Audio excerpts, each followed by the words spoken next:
Happy New Year mga ka-hotelier. Ito, nagkaroon tayo ng chance na magkaroon ng nature trail. Ito yung unang nature trail natin this 2025.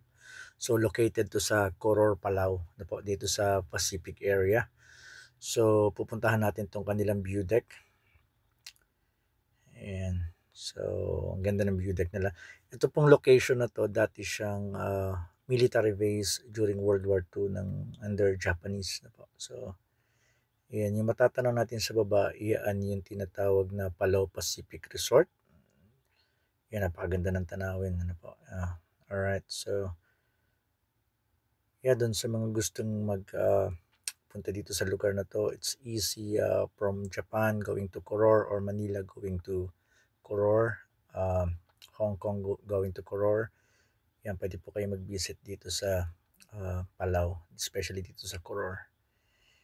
Ayan. So, around mga 25 to 30 steps going up.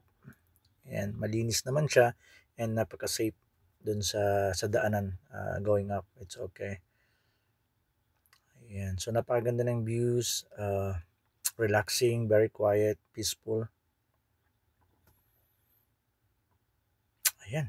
Continue lang natin sa panonood para makita natin yung total na kabuuan ng video.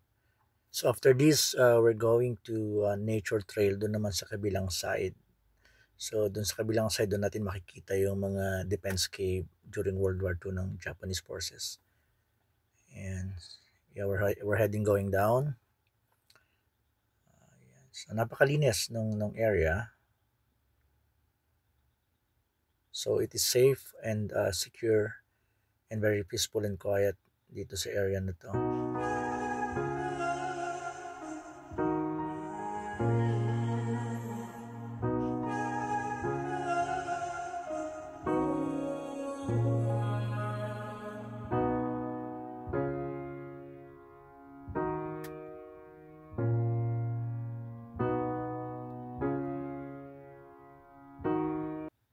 Okay, mini-maintain nila yung cleanliness dito sa area. So yung Palau Pacific Resort, yung kanilang staff are doing this in regular basis to maintain yung trails, to maintain yung way going up and downs para make sure na everyone is safe. So wala kang makikitang basura.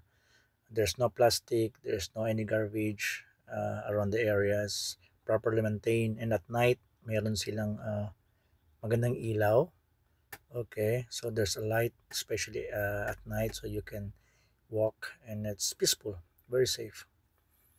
And going down, makikita natin yung ramp, sea ramp. This sea ramp is used by Japanese forces during World War II. Ginagamit nila yan to dock yung kanilang seaplanes.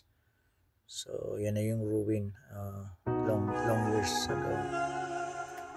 Alright.